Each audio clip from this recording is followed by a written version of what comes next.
राधे राधे बच्चों, बागी coaching centre के ऑनलाइन प्लेटफॉर्म पे आपका स्वागत है।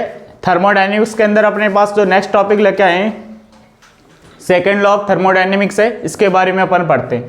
तो second law of thermodynamics start करने से पहले कुछ फैक्ट्स पढ़ते हैं। क्या फैक्ट है कि हीट का जो हमेशा फ्लो होता है वो किस तरफ होता है, हाई टेम्परेचर से किस तरफ फ्लो होता है, लो टेम्परेचर रीजन की तरफ होता है। पहला फैक्ट ये है जो हमने फर्स्ट लॉ ऑफ थर्मोडायनेमिक्स में भी पढ़ा है।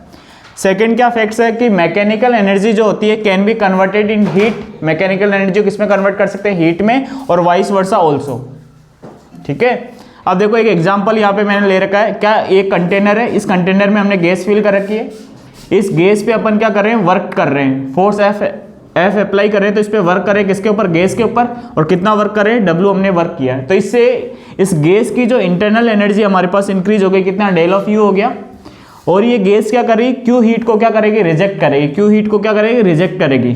तो यहाँ मैकेनिकल एनर्जी कंजर्वेशन लॉ लगाते हैं। तो एनर्जी कंजर्वेशन लॉ के अकॉर्डिंग क्या होगा, वर्क डन किसके बराबर होगा, चेंज इन द हीट, और किसके बराबर होगा, हमारे पास जो heat reject, change in the internal energy, और किसके, हीट के सम के इक्विवेलेंट होगा।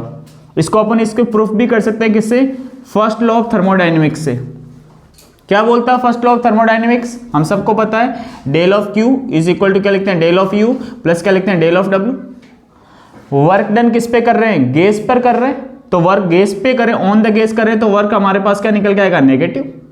इंटरनल एनर्जी क्या हो रही है हमारे पास, इंक्रीज हो रही है, तो क्या लिखेंगे, पॉजिटिव।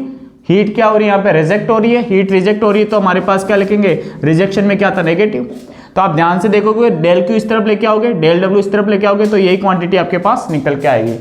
अब जो सेकंड लॉ ऑफ थर्मोडायनेमिक्स है, इसमें दो साइकिल होते हैं। पहला साइकिल क्या होता है, हीट इंजन साइकिल होता है, और दूसरा साइकिल हमारे पास क्या होता है, रेफ्रिजरेशन साइकिल होता है। हीट इंजन साइकिल के अंदर क्या करते हैं, हमारे पास जो हीट होती है उस हीट को किसमें ट्रांसफर करते हैं, अपन वर्क में ट्रांसफर करते हैं। हीट इंजन साइकिल कहाँ काम में लेते हैं सर, कि हम जब बाइक चलाते हैं या फोर व्हीलर चलाते हैं तो वहां हीट इंजन साइकिल हमारे पास लगा हुआ रहता है। तो जो भी हीट है उस हीट को किसमें कन्वर्ट करते हैं, वर्क में, मतलब वो गाड़ी या जो भी व्हीकल होगा वहां चलना स्टार्ट करेगा। रेफ्रिजरेशन साइकिल हमारे पास घर में जो फ्रिज लगे रहते हैं वहां हमारे पास काम में आता है। इसमें हीट ट्रांसफर कहाँ होती है, कोल्डर रीजन से किस तरफ ट्रांसफर होती है, हॉट रीजन की तरफ, या हॉटर रीजन की तरफ क्या होता है, ट्रांसफर होता है। ये दो एप्लीकेशन है किसके, सेकंड लॉ ऑफ थर्मोडायनेमिक्स के, जो आने वाली क्लासेस में हम डिटेल से स्टडी करेंगे।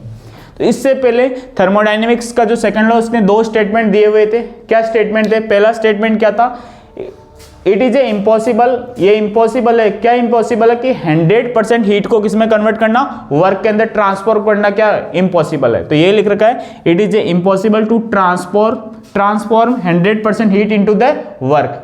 सेकंड स्टेटमेंट क्या बोला है कि इट इज ए इम्पॉसिबल, क्या इम्पॉसिबल है, ट्रांसफर करना, किसको ट्रांसफर करना, हमारे पास किसको ट्रांसफर करना, हमारे पास इम्पॉसिबल है, हीट को कहां से, कोल्डर रीजन से किस तरफ, हॉटर रीजन की तरफ। कोल्डर रीजन से किस तरफ, हॉटर रीजन की तरफ क्या ट्रांसफर करना इम्पॉसिबल है, विदाउट एनी एक्सटर्नल वर्क।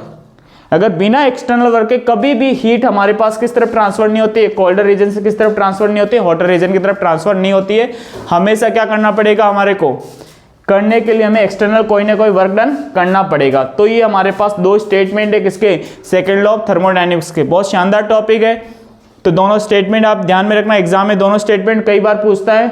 और कंपटीशन एग्जाम में हीट इंजन साइकिल और रेफ्रिजरेशन साइकिल के ऊपर न्यूमेरिकल्स आते हैं। नेक्स्ट आने वाले वीडियो के अंदर हम ये दोनों डिटेल से स्टडी करेंगे। आप इसका स्क्रीनशॉट ले ले और इसको क्या करें, अपनी नोटबुक में नोट करें, और नोट करने के बाद इसका रिवाइज करें। रिवाइज करने के बाद प्रीवियस ईयर के क्वेश्चन पेपर यहाँ पे आप सॉल्व करें। Thank you for watching this video. अगर आपको ये वीडियो अच्छा लगता है तो इसको लाइक करिए और सब्सक्राइब करिए।